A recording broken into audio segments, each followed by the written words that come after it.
Bang. We're back. This time we're actually back. We've already recorded our first episode. As you can see, we're wearing the exact same thing. Yep. So we just have closets like One Piece characters. We simply look the same every episode. Will change in the next arc. Nah. Yeah, sure. Let's say that. But yeah, welcome back to the Mocktown podcast. We're back. We're here. We're talking officially about Elbaph. Press like. Press like, subscribe. Comment. Turn your noti bells on so you get our weekly uploads. What do you want from us? Just give us money. Or food. Oh. Huh? I'm a Luffy guy. You feed me, I'll do some We've just crimes. eaten, but we could eat some more. I don't know if I could, but I'll try. Could you not eat another burrito? Right now? Yeah. I probably could, but I wouldn't enjoy it. Oh, dude, I wouldn't want it. Could easily. Yeah, that's impressive. And enjoy. Wow. I'm grumbling a little bit. You're a thinking little about it. hungry. You're like, why didn't I get the chips with it? I should have just got 2 burritos. You should have gotten 2 burritos. Or you should get scammed by another restaurant and not get the burritos. It's a story for another time. Let's not get into the burrito That's conspiracy. issue. That's when we start talking about One Piece conspiracies. This is deeper than One Piece. Sprinkling some real life conspiracies. Luffy would hate this restaurant. Let's just say he doesn't like getting lied to. He can't lie. Look, if they tell you they're selling a certain size burrito 14 inches, for example. and you whip out the measuring tape when it arrives and it's not... 7, for example. We digress. Give me 2 burritos. All right. Yeah, so we're here. So today is the 24th of March. Yep. New chapter just dropped. 11:43 has officially been released. Obviously, we've had a few days to stew on it and look at it. But didn't really. I think we both read scans and then left it until the official actually dropped before we really thought about what was getting said. I think it's just safer to go by official. The translator just gets it. Yeah. But basically today, there's a lot of Elbaph to talk about. And a lot of it's just going to come out in regular conversation. But there's definitely some points through Elbaph that we want to talk about. I like to start the new arc from the moment they've left the island of Egghead. Or probably the moment they say, I'm going to this island. That's when I start that arc. So I've put the start of Elbaph being 11:24, which a pretty emotional chapter if you're a marine enjoyer, especially a young Borsalino who's old, crying about killing Vegapunk to Akainu and stepping up to Akainu and saying like, what do you want me to do about this? I like to think Elbaph started around that chapter. So I'm going to say 11:24 is where we're building from. We're not going to go through every chapter because a lot's happened already. There's no real point. I don't know if I agree with that. Ooh. Because every chapter has its like cooling down period. You're right. Every arc does have that. Yeah, every arc, sorry. Every arc has its cooling down period, which I think that stuff was a part of that. Okay, so you see it more as an epilogue of the last arc. See, I see it more as a prologue to the next. But the beautiful thing about One Piece is ultimately it's just one story. These separations are created by fans and mean nothing. And because I'm the host and I said 11:24, it's going to be 11:24. I'm going to start my own One Piece podcast. Yeah. What are you going to call it? The Gold Roger Pub podcast? Ooh, that could be good. Yeah. King of the Pirates Pub. There was the Pirates Pub. King of the Pub. King of the Pub. King of the Pub Saloon. That's what we used to call fucking old Terry down at the local. Yes, and no. Look at us finishing each other's sandwiches. That joke's been done before. First time on the podcast though, and if you're a first time hearer, that's the first time it's ever been said. Don't look at the history of that joke ever. If we say a joke, don't Google it. Absolute first time. Don't Google it. We are the creator of comedy. Yep. I had nothing. Yes, and comedy. But yeah. So, let's talk about that little cooling down period, as you called it. Oh, This is your host, Saxon, and I'm the co-host, Declan. Oh, yeah, introductions. I'm the host, so I should be saying that. But as host, I make the others do it.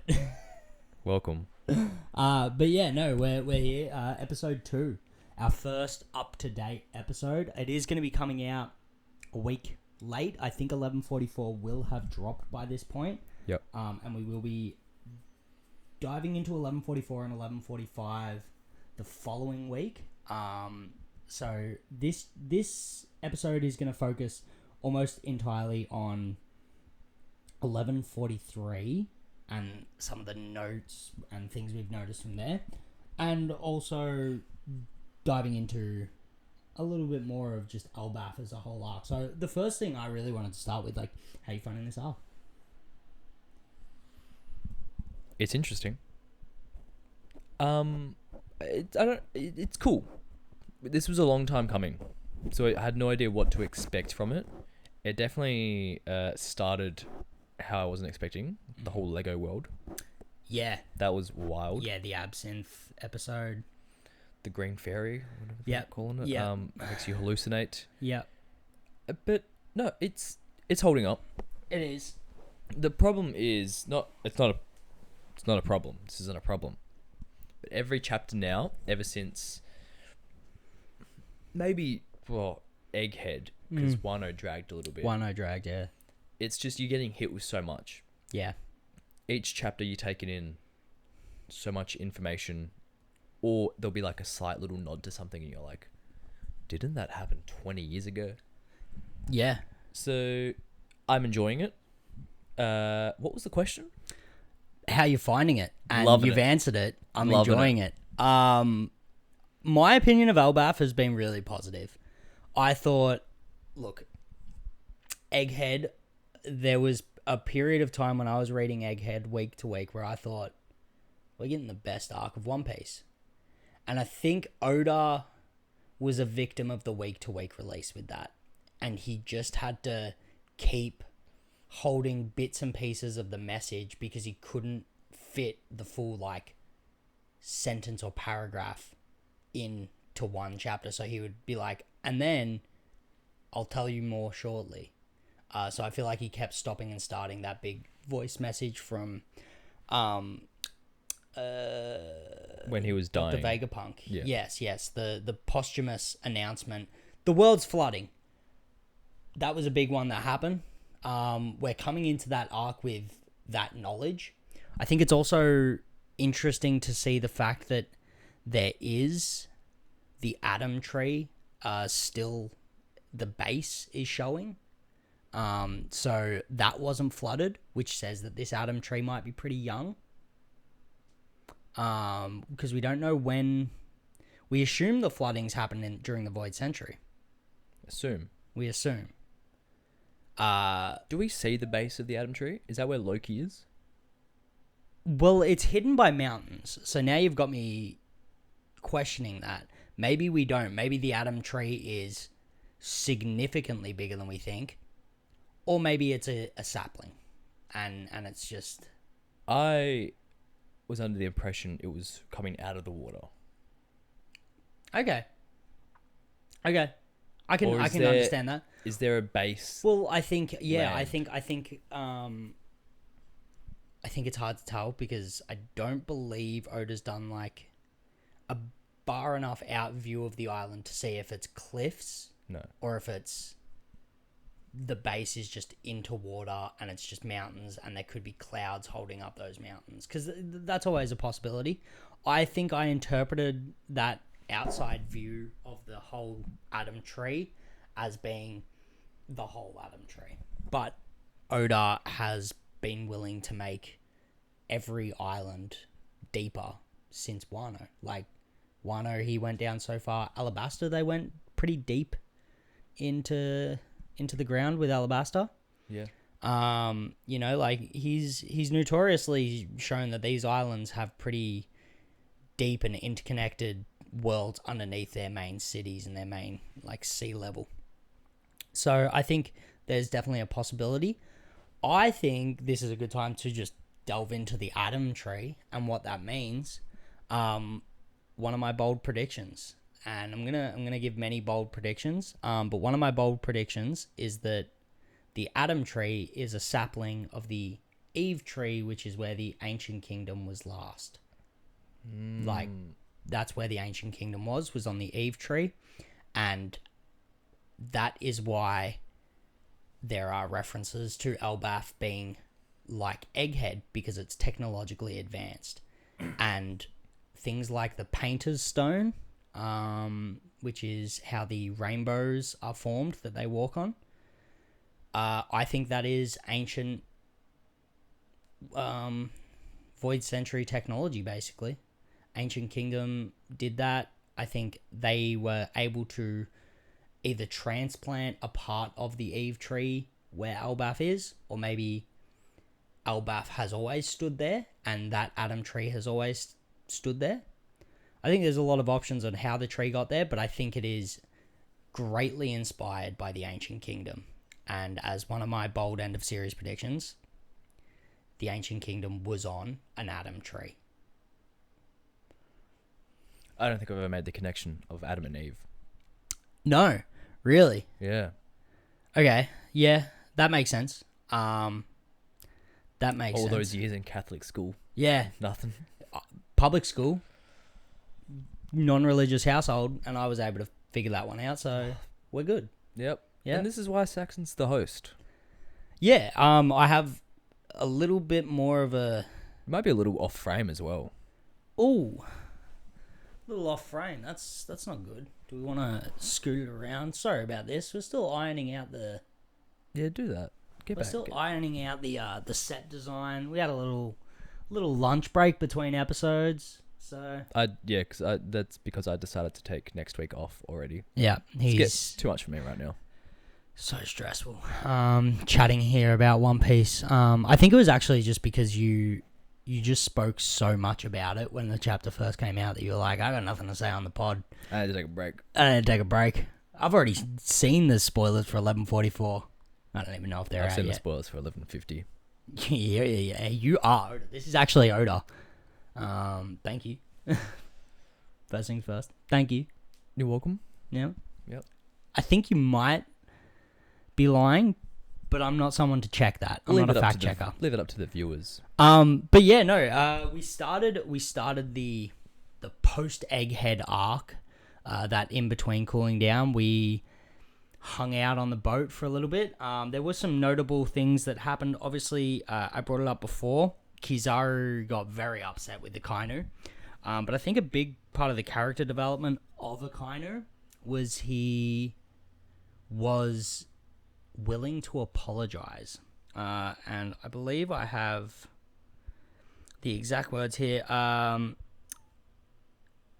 Borsalino said, I don't care if we... this is actually a totally different line. I'm so wrong.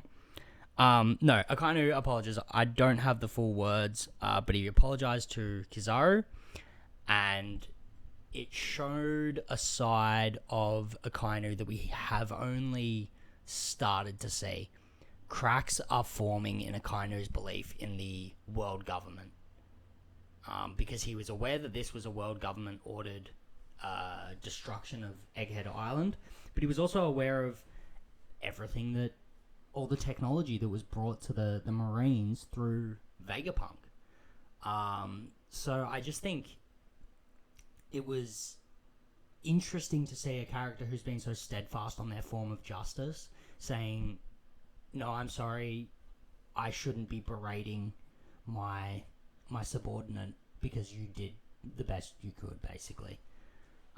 What are your thoughts on the Marines as a whole, but especially those admirals, the original admirals, the original three? Yeah. Look, I think Akainu just likes law and order. Yeah. That's his thing. He thinks just everybody needs to be held accountable. They're like the police. They're the Navy. They handle all the law. They handle the law. But with the original three, look, let's not get into Ayokaji for hours. Yeah. Because I don't know what's going on. Is he working for Sword? Is he not? He probably isn't working for Sword, but like There could be connections at the same if time. he is, I'm gonna be like, okay. I'm not gonna be surprised or shocked and be like, oh, but he fought Garp. Yeah, we'd have to stay undercover. Yeah, exactly. And it's not like this is a pirate crew that Garp and Aokiji they probably wouldn't get away if they got found out on the island that they were colluding. Yeah. I think Blackbeard and Shiryu, especially, I think he's going to be very strong. But, you know, just like to be on Beehive Island, you're going to get squashed. So, Aokiji, he saved Garp's life and he saved Kobe from imprisonment. So I think there's still... but I think there's another character that is going to be more morally grey that we're going to have a lot to talk about with this arc, with the introduction of Loki, but we may be getting a little bit ahead of ourselves. And distracted. Now we're talking about the Admirals. Yeah, I know. But this is the beauty of One Piece. It's like you can't really bring up a topic without also then just being like, how is this connected to these characters? Yeah, what about this 20 years of history? Exactly. And then what about the 800 years of history that we don't know about, or the 100 years of history we don't know about? Shortly after this Akainu exchange, we get a lot of chapters going back through decks of the world, just seeing where everyone is at.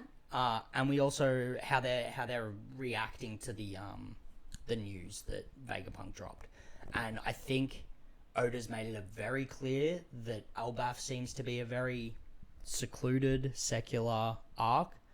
I don't think we're going to touch the outside world until the end, or if we do, it will be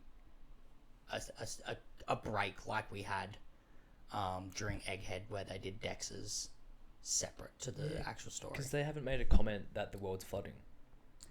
No one at Elbaph has said that. You're right. I didn't even notice that. So, because the rest of the world knew that the Straw Hats were at Egghead.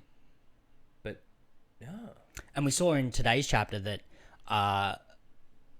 the Elbaph giants don't have transponder snails and instead have transponder the little pill bugs, little budgie boys as we call them. I called them as a kid. No, what did you call them? Budgie boy? Yeah, I don't know what you're talking about. the little pill bugs, the little bugs that roll up into a ball. Roly poly. Roly polies. Oh yeah. Yeah. Budgie boy, I called him as a kid. At my area. Is that like the native term? I'm not going to make claims like that. I doubt it's the Indigenous Australian terminology. It's probably fake Indigenous Australian terminology that's used by white kids out in the suburbs. But that's what we called them. Okay. That's what the kids at my school called them. So I'm gonna call them pillbugs for now. Slater? A slater is another name that I have heard. I've also heard pillbug, and I've also heard roly-poly. Pillbug was how they were translated in this week's chapter, but in saying that, we saw that they have giant bugs as their transponders and not snails. It looks like they don't get the world news. It's fake news. Fake news, because if they did, they would want to ask about that. They'd want to ask about that. If I was watching TV and there was a news story about you being involved in some sort of terrorist attack at this like government funded facility, and I saw you the day later, I'd be like, so is that what happened with that? Is that true? And you know what? The person who also put out the message is standing right there with them. Vegapunk's on Elbaph. Lilith is on Elbaph with them. Yeah, but they don't know that. Yeah, they do. She announced herself. She's like, "I'm Vegapunk. The original Vegapunk will be back soon. I've already got a clone of him. He'll be back in a minute, back in a jiffy." Another classic Oda fake out death. I thought it was a little weird that he tried. I liked the murder mystery side of Egghead, like that little whodunit that we got before the Kuma flashback. I really enjoyed that, and I think it was more. Vegapunk's death was more of a catalyst for Oda to be able to write a whodunit murder mystery, and Oda to also then have a reason to announce everything to the world. But ultimately, I think we always knew if one survived, they all survived, because they were all connected to the egg head. I just always assumed he couldn't die. Yeah. Like, there would always be, like, a server. Yeah. Just running him. Yeah, I thought they may have gone down. I actually was expecting Oda to go down a, like, internet storyline with Elbaph. Post Egghead with Vegapunk, that he would turn into essentially a internet server for the entirety of the world, with just, like, information that you could upload onto it and download information from him. What did Tony Stark have? Jarvis. Yeah, exactly like that, except maybe a little bit more sentient, because it's just full on Vegapunk.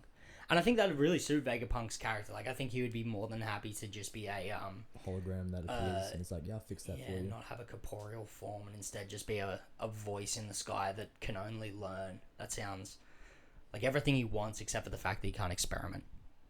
A corporeal form. Corporeal form, he doesn't have it. Well, he does right now with Lilith. I don't know the meaning of the word. Means I've probably used it wrong. But I think it means a real form in the real overworld. And I don't know, so I believe you. Yeah, I'm going to stick with that. You. I believe people. I'm going to just keep lying about words and what they mean. And it's up to you guys to figure out what I'm saying. We're learning so much. Me and you. And then I'll look at you and I'll go, except for the ones that already knew. Wink. You guys know I'm actually not an authority for learning words. As a cite a dictionary, kid. Cite a dictionary. Yeah, you love bragging about how much you read the dictionary. I was a child. I've suffered a head injury since then. I've forgotten everything. Yeah. I did used to read the dictionary. I was a lonely kid.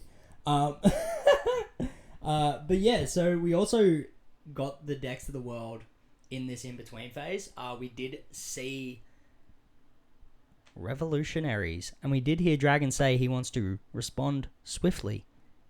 Is he gonna do nothing yet again? Knights.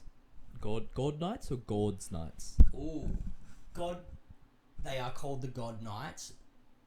No, they're called the God's Knights. So God's Knights. I hate saying it. I hate two S's. It's too many S's. We need to... Let's look it up. Let's look up God Knights. Let's find out. One Piece Wiki. Pull it up. Yeah, so anyway, this is a One Piece podcast. This is a family-friendly show. We might say some cuss words here and there, but you know. God's Knights. God's Knights. Saxon put it up. Yeah, God's Knights. Yeah.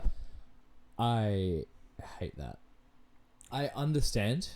Yeah, this little logo of theirs. So their logo is the world government logo, the cross with the circle, but then it's got weird horns on top.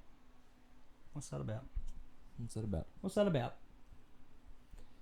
Supreme Leader Figlin Garling.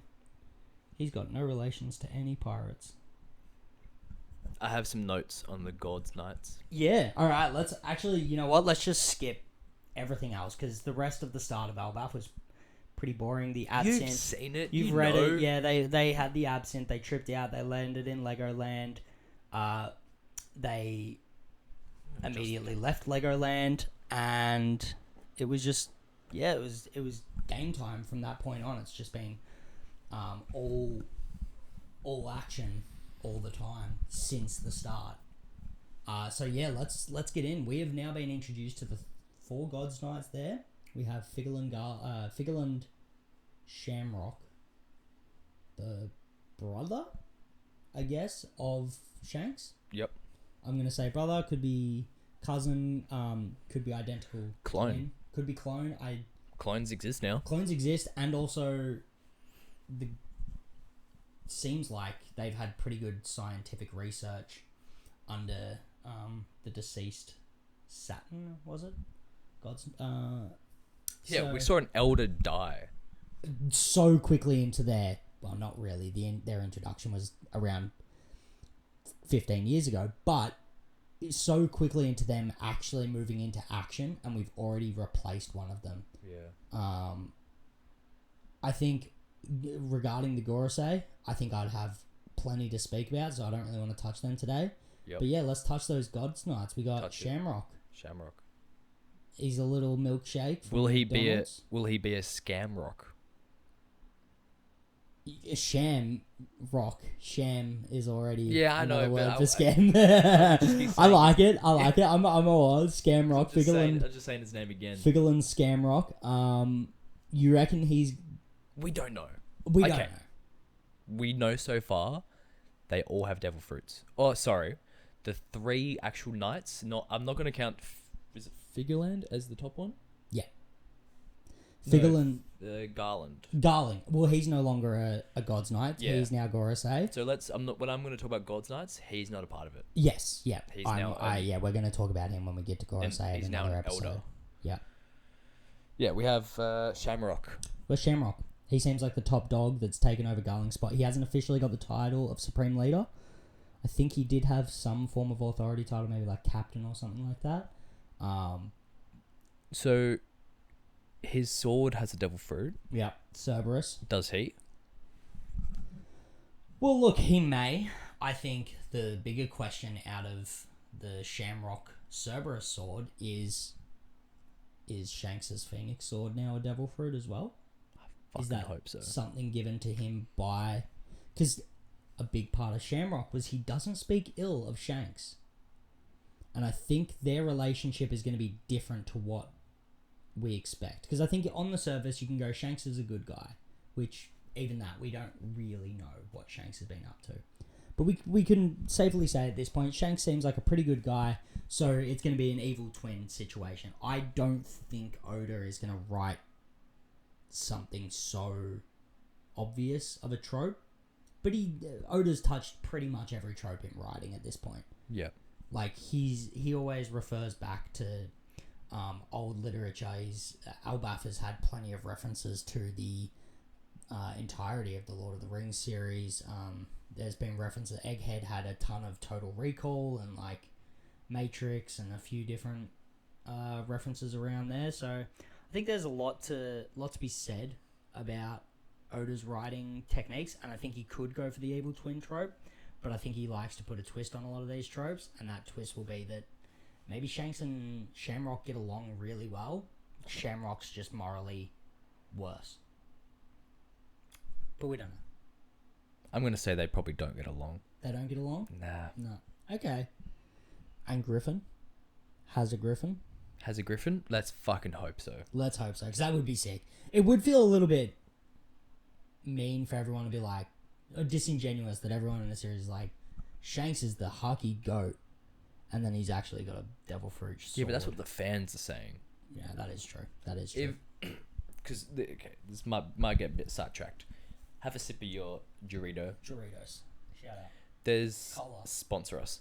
There's lots of talk of Shanks' crew not having devil fruit powers because it's like, oh, they can't have devil fruits to go into God's Valley. Or whatever it was. The Laugh Tale. If that's the case, then why are so far fucking the God Knights having devil fruits? Well, there's a very good chance that the God Knights just don't know anything about the poneglyphs. Like, they've never had anyone... There is a chance that Emu is the only person that could translate the poneglyphs, but even he may not know. They may not know. I think we also just got the dub voice of Emu just released. Oh, I haven't heard it, but I've heard about it. It is a female. modulated. Is a man's voice and a female's voice modulated together. I think my personal theory is that Emu is, and this comes back to Law's ability and the personality switching and the immortality surgery. These things aren't just put into a story like One Piece to be there for one episode. Oda has set this up, and I think it's a very strong chance that Nefertari D. Lily is Emu, and Emu is actually someone who's taken Nefertari D. Lily's body. Goddamn. But that's all speculation. Back to the real thing, we had... All we can do is speculate. All we can do is speculate, and as far as my speculation goes, I'm a genius and I will always be correct, and I can't wait until so many of these bold predictions that I make are wrong. And ultimately, I really want to have a counter, so eventually I can go, It'll be I right. got 37 maybe it can things be up wrong here. this year. It'll be like a little. It'll be somewhere around there. We'll or put maybe above your head over there. but we'll collate some bold predictions. But we got some announcements this chapter of names of the fellow God Knights. Get your notes out. Let me get my notes out. I'm actually just going to go directly into this week's chapter. Yeah, no, I'll talk. I just want to talk about the devil fruits that the God Knights have. Yeah. Very interesting stuff. We've got the Cerberus sword, pretty cool. Gunko, is that how you're saying? Gunko, yeah. I'm landing on Gunko. It's a fucking shit name. Yeah, shocking name. Shocking. Arrow devil fruit. Arrow fruit, and it's weird because it looks so similar to Emu's tail, and it acts so similarly to it. Yeah. So I don't get it. It can guide people, but it can also be used as a weapon, and then Gunko turns it into a fucking bird. I think the real truth of devil fruits is aware to the God Knights, and I think Emu has made it aware to maybe the Gorosei that these devil fruits are ultimately powered by imagination. So if you can imagine an arrow doing it, it can do it. And if you can imagine anything to do with an arrow, it can do it. Mm-hmm. We need so much more explanation. I didn't like how Oda was like, when we see Vegapunk, we're going to get the history of devil fruits. And the only thing we got was, Luffy's devil fruit doesn't exist. And it's like, well, we already know he doesn't have the Gum Gum fruit. So we already knew that. It's the sun fruit. It's the human fruit. Model sun god. It's behind you. Little guy here. And I want everyone to know my opinion straight away on Sun God. Really good. I really like him. I think it has brought something to the action that Haki sort of took away.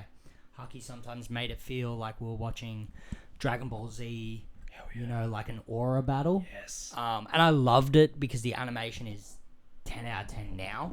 Yep. And it's gonna stay 10 out of 10. This is a multi-billion-dollar property now, yep. So it's gonna stay 10 out of 10. But I would say that I prefer the Gum Gum fruit. Gum. Sorry, I feel like you're hype, man. That's so bad. No, I'm fucking all over on the Gum Gum. But we got the names of Saint Summer's fruit. That was the thorn fruit. It's invisible. Yeah. I don't have a ton to say about Saint Summers. He's an eclectic character. He's, I think, set up to fight Sanji at this point. With the way he talks about romance and love, I think Sanji's gonna have almost the exact opposite thoughts on love as him. And love is passion. You squeeze something tight, and he's gonna be like, no, love is freedom. And the more you love someone... Sorry, just quickly, is your microphone working? Yeah.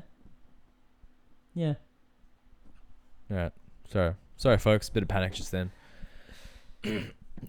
Yeah, I thought it was interesting that his thorn fruit is invisible, so you can't see it's happening. But he summoned it like around his arm, which I thought was cool. But then the more you love something it's connected to, the more it hurts, which was interesting. Do you think that was literal, or was that him just talking about love? No, I think that was literal. That was literal. I honestly, going back to what I said with Gunko and the arrow fruit, I think if most fruits are driven by imagination, then yes, I agree. I think he interprets love as thorns, so those thorns are interpreted as a response to love. This whole devil fruits guided by imagination, is this how you think Luffy can create fire? I think... Because he always said friction, but that was such a cop-out. Friction is the biggest cop-out, but friction's also the exact same thing we say for Sanji's Diablo Jumbo. Like, how can we explain that? I think we're finding that all devil fruits, and potentially all Haki, is just limited only by imagination. And if you imagine hard enough that you kick hard enough that you set things on fire, that you set your foot on fire, you now have a flame foot. And that's how Sanji did it. Goddamn. But I could also be wrong. Oda may have way more scientific explanations, but I think he's going down the explanation of, I don't want to give an explanation. It's the imagination. Love that. Don't have to explain everything. No. Especially in a story where there's so much that needs to get explained. I don't need to know the scientific reason devil fruits work. I would prefer him to say every devil fruit is guided by imagination and they are limited only by the perception of the first eater who gave it a name. Yeah. Each person, because it's like, what do you say? Devil fruits are the desires of other people. Yeah. Or their manifestations of desires. So I think, ultimately, devil fruits were probably each devil fruit is a blank slate, but now that we've named them and that people's wills have gone into them, they now have restricting things. Again, I don't think it's something we're going to jump into a ton in the story. No. I think he's going to stay clear of this stuff. Yeah, it's because Oda can say all that, and then Egghead can say all that, but then to have someone whose devil fruit is arrows. Yeah. Come on now. Yeah. And it works so interestingly. Like, you're right, it's guiding. It looks like Gunko is able to see through the arrows as well, because she's giving an update on the path they're taking, and she's giving an update on how they're doing. And she saw someone else's ship. Emperor of the Sea. Monkey D. Luffy is also here. Yeah. So she's... That was Bowler that they referred to him as like Emperor of the Sea. Yeah, it's sort of weird, isn't it? It's like you still don't... He's a big dog. Luffy is actually a big dog. You're watching this for so long, and he's the small fry who's fighting up against everyone. Now he's the big dog who's still the small fry fighting against the strongest people. Big fish in the ocean. Small fish in a very large pond, but this fish he's a sea king now. He's a sea king. Then that leads us to our final god knight. Yes, Saint Killingham. Dragon fruit, mythical type, model, Kirin. So I've got a little bit of a history with the Kirin here. It's a yokai from Japanese mythology that has its roots in I believe it's Jilin, which is Chinese folklore. But the Japanese folklore took it a little differently than the Chinese folklore took it. So we're going to go off based on the Kirin. But there's a lot of things about the Kirin that is very interesting. So it's a sacred creature in Japanese mythology. It comes from, or it manifests when a great leader is about to be born. Historically, in the yokai fiction, you only see a Kirin when a great leader, and I think the word a great leader, gentle and compassionate in nature, an enlightened ruler, and also benevolent. Now, that could be in reference to Loki. Oh, yeah. That could be the Kirin is showing up because Elbaph is about to get a real leader, and I think this leads on to the Harold. King Harold. I think now's probably a good time to transition to the back end of the chapter. Unless there was a few more things you wanted to talk about with the Kirin. Yeah, his devil fruit. So he can put people to sleep. Yes, yeah, there's the dream power. What did the chapter say? It was dream manifesting man. So... But then what's interesting is once he put... What's his name? Saint Summers to sleep, grabbed some salt, woke him up, the salt stayed. Yes. So he's actually creating these things. But they're not physical items. 0 calories.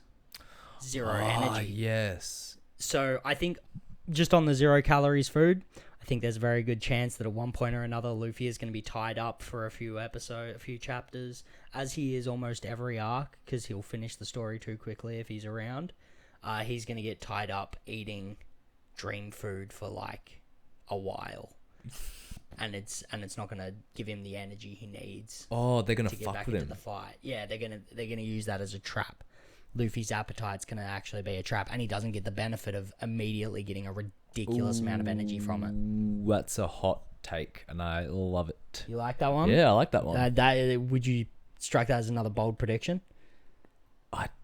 Yeah. Yeah, I think that's gonna be another bold prediction for Elbaph. Figure out how to clip that and post it onto TikTok. Absolutely. The easiest way, just rewatch the video and clip a couple things. But then that means I have to hear us speak. No, I'm not doing that. Yeah, no, the only other thing is, so the kids' monsters. The kids' monsters have manifested, yep. 0 calorie monsters. 0 calorie monsters? Does Yeah. that mean that So they're that's one the white. hit? That's the white monster. Do you think they're one 0 hit? calorie white monster.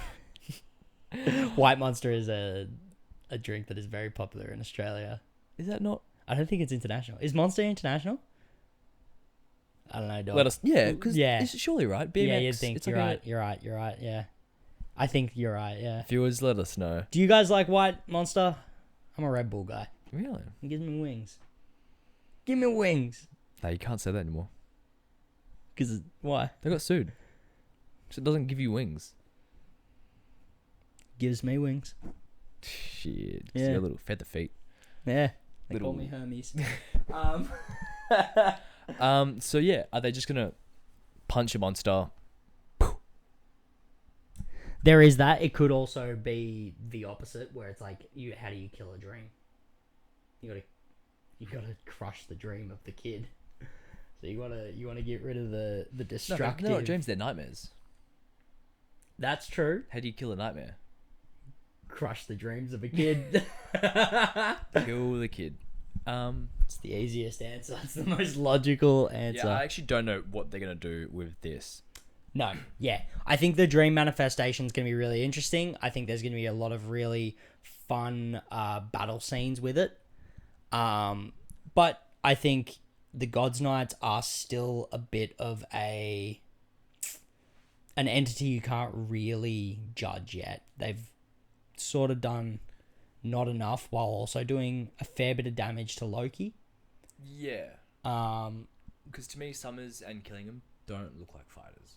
They don't look like big dogs. But they have to be, right? Well, I think the Kirin fight may be a good one for Loki. That would be Shepherd, was it? No. What was it? Saint Summers and Saint Killingham, sorry. I think Saint Killingham could be a good fight for Loki. I think it'd be interesting to see Loki's dreams manifested, so we can sort of understand. It's a fast-tracked way of understanding a character who right now has been introduced as a raw evil villain. Do we think he is? Let's jump in. Last page of the chapter, last couple pages, we got a really fun interaction between Luffy, Loki, Hiruden, the Core 5 Straw Hats, the East Blue 5, Hiruden's crew, a few pieces of that crew, and Loki. We get a really interesting conversation. Loki stands up. He's ready to fight. Luffy drops him. And Pow. Right in the kisser. And you know what? Loki says, I'm gonna pass out. yeah, I'm done. He goes, oh, I've lost this one. He literally said, damn it, I've lost this one. That's quite literally what he says. Before getting hit with the Gum Gum arm balloon, he's like, I've lost this. I'm not getting up. And Luffy, characteristically, moment of Luffy's compassion coming through, he's like, helping. I don't want him to die. Save his life. And I think we have to remember that Luffy saw Loki before he got hurt by Gunko. So Luffy's come in and gone, Loki, here's this guy who was just sort of weak because he had been trapped up for years. Mm-hmm. But then he comes back hours later and sees this guy's been And all torn the to shreds. animals are dead. All the animals are dead, and that was a really... I think that is a more important... that is the most important foreshadowing regarding Loki's character. Loki was friends with the most vicious beasts on Elbaph. It's like you being friends with me. Sure. Like the tigers on at Syrup Village, the hometown of Luffy, when he was living with Dadan. Yeah. Or Yeah. even just when he was training with Ray Lee. Yeah. Yeah, of course. Yeah. So I think like Oda has made it very clear now that he sees animals as a really important part of morality, and like how you treat animals is how you tend to treat other people, which I think is a pretty safe assumption. Like, you see someone who treats animals bad, I'm not gonna like them. Yeah. They're the ones that turn into the serial killers. Yeah. I never dissected a butterfly or anything like that. Creep. This guy dissects cows for a living. It's the whole animal. Is the whole animal. No, to be fair, I was definitely a magnifying glass on ants. Sicko. Dude, I'll do it. You're I'll about do it. to you're about to see the end of the Mockdown podcast. If I had a magnifying glass now, I would probably still do that. That was the best shit.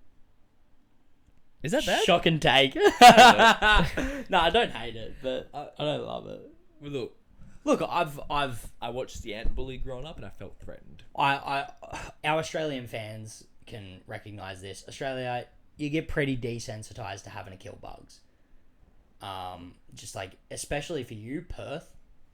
Bugs It's a whole everywhere. bugs, reptiles, Millipedes in a lot of houses. millipedes in houses could not. Was that a Victorian thing? No, millipedes and centipedes are like the only bugs I get uncomfortable by. Really? Yeah, I'm so fine with. Dude, I found a praying mantis the other day. I picked it up. It was sick. So cool. Praying mantises are the best. Gonna eat you if you have sex with it. No. We'll be right back. But yeah, no. To carry on, we see Hyrule and Loki's first interactions. You don't see anything. Loki doesn't see anything. He's had his eyes covered since he was a baby. What the heck? Well, at least since a young boy. What the heck? But we also see a pretty menacing shot of Harold. In Hyruden's memory. The way I read it is it's a Hyruden panel, and then it goes into the flashback, and it almost seems like it's being watched, like being remembered by Hyruden before he goes to strike Loki while Loki's on the ground. So it feels like Hyruden questions Harold as well, because he's depicted looking at. We've already seen his face reveal. We've had a full face reveal of Harold. Kaido. Yeah. Yes. Kaido, now we're looking at it. And Hyruden is a mixed blood giant. There's a very strong chance that Harold was out here just having mixed blood children. Throwing it around. How does he do it? We don't want to ask. That third horn. I don't want to know how he does it. I want to know quite a bit. I'd love to see at least an explanation on how it's happened. How does it fit? How did that tontata come out of Big Mum? I'll still never get over that. But I'm gonna talk a little bit. Harold said, "You are my sons, and I love you both. I want you to work together to support Elbaph after I'm gone." And that was, Harold's advice towards Loki and Hyrule as kids. Then it cuts to Hyrule getting beaten up by Loki, and Loki basically being like, "You're not our father's legitimate son. I'm stronger than you. How are you, my big brother? Your mum has filthy blood in her veins." So Hyrule's got some pretty deep hatred from his childhood towards Loki. But it's... Little mudblood boy. Yeah, you've never read Harry Potter. I've watched the movies. Alright. Watched all 7? 7 part 1, part 2, so 8. Sorry. But I think you can safely say Yeah. what Loki said to his big brother. It's not that uncommon for a sibling to say something quite that mean to you. Like it's not nice, but I think Hyrule is maybe attributing more evil instead of just meanness. And I think Loki might be a little mean guy, but I don't think he's an evil guy. Yep. You know, your thoughts? Yeah. Yeah. Where do I you see his character going? He's gonna be a good guy. If he's not a good guy, I'm gonna jump out the window. I'm on the third story. He has to be a good guy. Yeah, watch that on our TikTok. When he's evil. Declan dies. Declan dies. Woo! Nah, but when Break Week happens, we're going to talk about the mural that Frankie saw. Yes. You know which one you're talking about. That's why you're here watching this now. Yes. Listening. Yeah. I have my thoughts. Mm-hmm. Not really. Same thoughts of everyone else. Loki's a good guy. He's the giant that's in the... That's depicted with the hat Two and horns. the 2 horns, yeah. And we find out the 2 horns are legit horns. We kind of knew that, but the characters, the Straw Hats, just found out. They're like, oh my god, he's got 2 real horns. Yeah, because it does look like it's in his armor. His helmet. And it's also, they seem shaped... Oh no, I'm looking at them now. They're shaped the exact same. Don't worry. Yeah, Saxon that is point. looking at the chapter on his... I am referring back to some notes and my chapter. Yeah, he's trying to host the show. He's got a lot. I can't remember everything. There's 1143 chapters. I'm going to remember more than 5 lines of it at a time. Yeah, I struggle to remember anything I read straight away. I read it and I go, that was fun, and it's gone. Yeah. But the one last... I didn't make too many notes because it wasn't like a... It was a big chapter, but it wasn't a lore drop. No, there wasn't a mural. There wasn't a mural. One thing that could be interesting, Loki threatens Luffy. He's like, be careful, mate, or I'll zap ya. Hilarious. We already know it doesn't hurt Luffy. We know that. Luffy. And you know what? I actually think that was said by Hyrule. No, No? that was Loki. You can't even lift Ragnar. The hammer's the very flames will heavy. spread further. The main last curve. Blah blah blah. And he goes, I'll zap you. Great. Now I have to keep talking while you yeah. find it. Can't you do search for phrases? No. It says, "Wait, Straw Hat. He'll electrocute you if you get too close," and that's from Hyrule. Oh. So Hyrule goes, "Don't go near." Hyrule doesn't understand the He's science a- of rubber. He's a threat because he'll zap you. That's the only reason he's a threat to us. Yeah. What if Loki isn't strong? And is just has a strong devil fruit, that sort of naturally creates a barrier around him. But that barrier is completely negated by Luffy being made of literal rubber. And He's and made we of can- rubber. How did that happen? Took a bite of gum. Yeah, and like I think that's one thing I love about the sun god fruit, is that he is he is still a rubber man. They do specify that it does translate as rubbery, but I have seen from some One Piece content creators that are also fluent in Japanese that it refers to him more as a rubber man than a rubbery body. So I think that could just be a moment of mistranslation.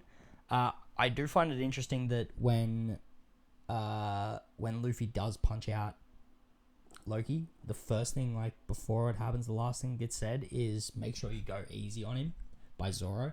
So I think Zoro is aware that maybe this guy has more to offer for the good than the bad, because usually Zoro is one of those guys that's like, just get him so hurt that they can't possibly do anything. Yep.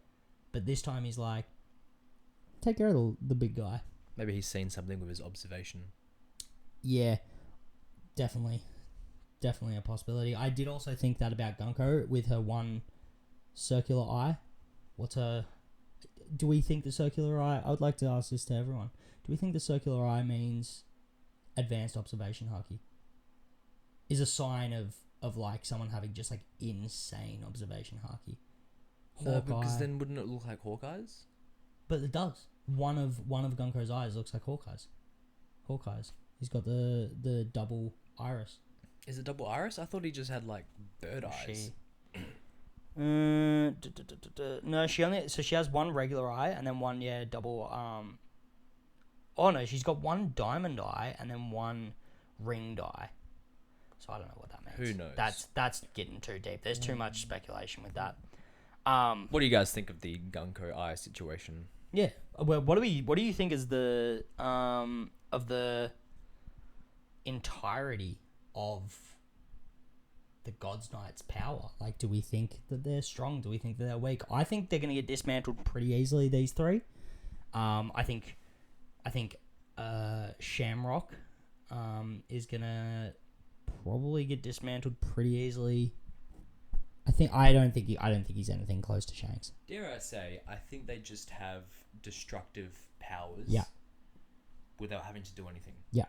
So when they would, this goes back to like the God Valley incident, where it was all like the celestial dragons doing that competition thing. What was they, just fucking kidnapping kids? No, just killing people. Yeah. Rabbit hunting. Worse. but except with humans. What if they were just having their tea party and had their devil fruit powers doing all these things? Which is what they're doing at this moment, and they may not be able to do anything over that. Killingham goes... I will admit, I will say, Killingham or Summers, one of them refers to it being too easy. Summers refers to it as being too easy. So maybe they enjoy a tussle, but the God's Knights aren't interacting with a lot of people. Put some pants on. You want a tussle? Yeah, you want a tussle. Put your jeans on, mate. Jeans. You tussling in jeans? Tussling. Interesting. I respect that. I respect that. Wrestling jeans? Yeah. Yeah, I respect that. Come here. I think just to end this this portion of Elbaph breakdown. I'm just gonna read the last line, the last couple of lines. A man's dream never dies. That isn't it, but that Worth is a a shot. great line. Or perhaps instead of indulging petty personal drama, take a look at the woods around us. They all say I went and killed Dad with pure murder in my heart, but you don't believe that, do you? and you can see pause on Hyruden's face. So Loki saying, I had a reason to kill Dad. I think those reasons come from not Madame Charlie, Big Mum's Mother Caramel. That's it. Thank you. Caramel. I don't know. However you want to say it, but she had Cypher Pole entering Elbaph. Cypher Pole were entering the shores of Elbaph. It seems like Elbaph is an island that does not have shores that are enterable into without. Because it's up. It's up. Then again, we didn't see the giant ship dock, but it seems like Harold may have known about what Mother Caramel was doing, and old mate with the sword, was he not the boss of the town? The sword in the head? The sword in the head? Was he not the boss of that town? I can't remember. There's been so many giants. There has. But I think he'll get his sword removed and he'll remember something.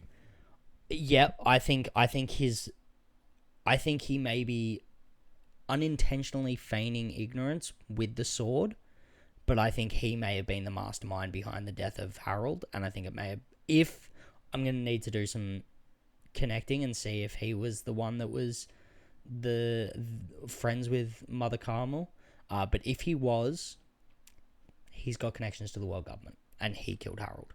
Goddamn. And Loki probably put the sword in his head, and then People could have seen that yeah, and been like, holy fuck. and with what seems to be Loki having a bad reputation already within Elbaph for being a bit of a destructive The king's kid. dead. This guy has a sword in his head. The only guy who's alive and unscathed is The blind bandit himself. the blind bandit himself, and then the only guy who can stop the blind bandit, Shanks. So I think that's a really interesting look. I think the whole arc, we've thought Loki may not be the evil man that Luffy certainly suspects he isn't. What if it wasn't Shanks that tied him up? Wow. Shamrock? Yeah. How does Shamrock know he was like Loki was there? Wow. They Stolen appeared. valor. Yeah, potentially. Because, you know, how many people are going to see someone that looks like Shanks and be like, well, didn't they already say? Yeah, congratulations, you've made it to an hour so far, team. Don't worry about the time, don't worry about the time. We don't talk about it. We don't talk about it. We talk about One Piece, not time. We look at it though. Until One Piece inevitably does time travel. Oh, wait, it already did. Bam. Mic drop. Or No, it hasn't. all I'm saying, and if you want to wrap it up quick soon, this is the problem with One Piece. How the fuck do you put this into an hour-long podcast? Yeah, even one chapter, especially one whole arc breakdown. So much history. So much history. So much history. So much history. Because that. Sorry, let me think about how I'm about to say what I'm about to say. Gunko and Shamrock appeared in the castle. Who knows if they know how to? They can choose where their little summoning circle comes from, but they just went straight to Loki. Oh, they knew. They knew. But that They could knew also Loki be was there? they had to have gotten there so expeditiously. They had to have. I think there's always the in-story explanation of they just have observation haki. Yeah, but there was also that giant that was like, "Oh, Shanks did this." Yes. It So seems they're as looking though at Shamrock and going, "That's Shanks." If they watch Shamrock defeat Loki and tie him up, they're going, "Thanks, Shanks." and that could make sense. Shamrock could have arrived in the castle, as the Loki and maybe Harold and Loki were having a conflict of where the country's maybe going to go. Shamrock was there. And Shamrock shown up, and hence the summoning circle in the castle. Because do we know? Sorry, how long of the time frame it was between 7 Harold years, I dying think. and then Loki being. Oh, I don't know if that's been specified, Probably but I maybe will believe be. he's been tied up for 7 years. Yeah. I could also be wrong with that, Yes, okay. but and that doesn't really seem to make sense for me with like the whole Lola connection. I need to reread. All Honestly, there's not a ton that gets said between She Loki rejected and him? Loki. She rejected him. I did have my notes here. that. For Capone Beji. Aware he will bring. Yep. Sweet. Hey, let us know in the comments what you think of the podcast so far. If you've made it this far, this is going to be kind of one of those podcasts you just chuck on and be like, "What are the boys up to?" Yeah, just listen to us. Just listen to us chat about One Piece. Basically, moral of the story is we want our fans to be caught up to date, so we're not ruining anything for them, and we want to talk about our current affairs in One Piece as they're happening, because I think that's honestly one of the best parts about catching up. It's the only part about catching up that's good, is getting to keep consuming the content and you feel your reactions. And this content is written on a weekly basis, so there's a level of enjoyment when you're flying through it. You get to understand the story better when you fly through it. You probably read it more competently when you can read it like all together, but I think when you read week to week, you get so much more depth and context that you search out for yourself and you learn yourself. But I think that is going to wrap up our breakdown of just our initial reaction to Elbaph and 1143. Now, I have brought a little game for the pod. Basically, I've got some wanted posters here, and I'm going to mix them up.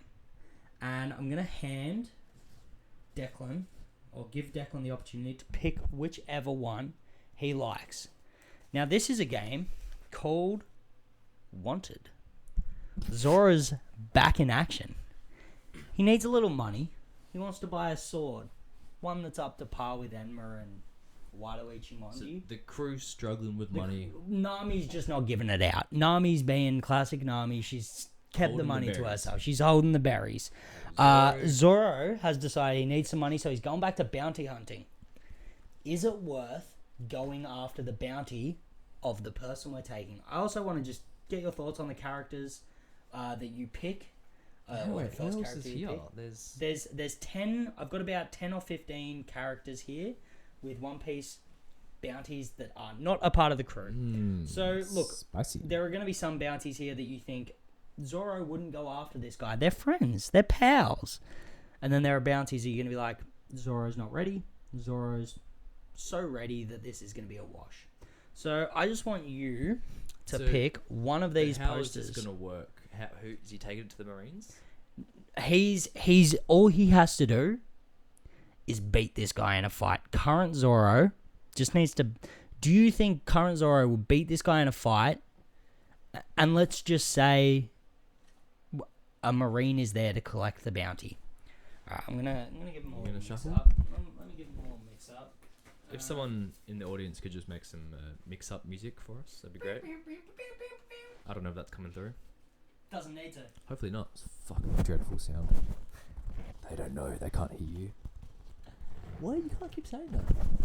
Alright, I want you to pick one. this one. Hold it up to the camera. Oh, You see that man yeah. right there? I see that coming through. Yeah, things are not working out. I'll hold it. I'll hold You it. hold up? I'll You hold hold it up? Yeah, no, Zoro's gonna die. Oh, yeah, you know you guys with that Shanks. Yeah, no, he's dead. Yeah, no, yeah, you're dead right. Do you think like how much He wouldn't. of a wash is it? Are we talking useless Captain Kidd getting washed here by Shanks? One strike, or are we? Do you reckon Zoro's getting a lick in? Zoro's going to know to avoid that attack. He's gonna feel it and go, I can't block that. But he blocked an attack from Big Mom and Kaido at the same time. I think we got to say it. Zoro's stronger than Kidd. Did Shanks ever defeat Kaido, or did he just stopped him? Stopped him, which is What the hell does that mean? it's characteristic of Shanks to not commit. I just don't think he cares. To commit what? Just not to commit to fighting anyone. I truly just don't think he cares about stopping anyone else chasing their dreams. Well, no. Because he killed the mountain bandits. We're talking about some guys that had a 3,000 berry bounty. It barely killed as well. He just dropped him into the water around a Sea King. Lucky Roo shot a guy in the head point Lucky blank. Roo is a savage. Just dead. I want to talk about one of the reasons I'm into One Piece is Lucky Roo killing someone in like episode 3. I was like, this shit. And then there way was better he used to just brawl with Mihawk. He did. No, he did. Like Shanks is that guy. I just don't think Shanks cares about beating people. I think Shanks He's is not like, going to let Zoro be a threat to him. No. If Zoro, I think realistically, if Zoro came up and was like, "This, I'm gonna Times are tough. kill ya," yeah, I'm getting that bounty. I'm getting that for Billy. It's not going well for Shanks, but I don't think Shanks is killing him. Luffy's only one Billy below. One Billy, 480 milli. Is this and the highest? 100,000. We've got some Alright, high now- ones, but we're gonna leave that for later episodes. We're gonna get through some of the biggest bounties, and we're gonna talk about. I think it's gonna be interesting because Zoro is gonna get more strong as we go on. So we're gonna get some interesting takes about Zoro's strength level. Usopp's going to get Mjolnir. Mjolnir, Mjolnir. Yeah, you think Usopp's getting a heavenly, a 5-ton hammer that only he can pick up? Yep. That would actually make a lot of sense. Because Zoro got his power up in the Sanji got his power up in Whole Cake, And Wano. whatever, And Egghead. or whatever. Sanji gets power ups every arc because he's the best. Zoro got his power up in Wano. And Frankie got his power up in Egghead. Nah, Frankie's getting his power up he's just gone off to go get some Adam Tree wood. He's gonna be wood power. He's turning into It's the like shit. that. Did you watch the episode of Futurama where Bender becomes wood? Yes, great episode It's of having Futurama. Frankie be Fantastic. wood. But Frankie boys, he's going to upgrade the ship, and one of those upgrades is him turning the Sunny into a Frankie Shogun. Do you think he'll replace all the wood? Or just build a new boat? I think he'll I think he'll just expand it, make it a bit sturdier, add a few. I think he'll end up, funnily enough, adding a lot of Metal technology from Vegapunk, but they're going to use the Atom Tree wood being there as the catalyst for those changes. yeah. Yeah. Only time will tell. Let's ask the question: who here, if anyone, can beat Shanks? And the answer is Probably no one. Do you think Luffy can beat him? Accordion. God, that'd be good. He could. Well, Luffy absolutely could. Mercury and Kizaru into frisbees. Absolutely. I think Shanks is. I think he's toast if he comes up against Luffy at this point. Unless there's some Haki stuff that we still don't understand, and that's a very strong chance there is, because Shanks and I gotta say, it's Silver's Rayleigh, maybe he was just teaching fundamentals. For Luffy. For sure. And Mihawk was never going to teach advanced. Well, I don't even know if that's true. What's up with the eye? I still think there's connections to. I think Zoro's going to open his eye, get into another It'll be time. like the Naruto eye. Yeah, the Sharingan. Yep. Or the Rinnegan. I don't know. Or the other 4 dojutsus they've added in Boruto. None of them are very good. Doja Cat Itsus? No, you don't know about the Shinjutsus. No, that's fine. Don't nothing. worry about it. And none of you should. Boruto, Boring. boring toe. Actually, I'm quite enjoying the time One skip. Piece? More like Fun Piece. And that's been the Mocktown podcast. Welcome to the Mocktown podcast ending. You're here now. I hate cherry pies. I love cherry pies. I love drink. I hate drink. See you next time. Do you like it? I just landed on that as our ending. I like it. It's good.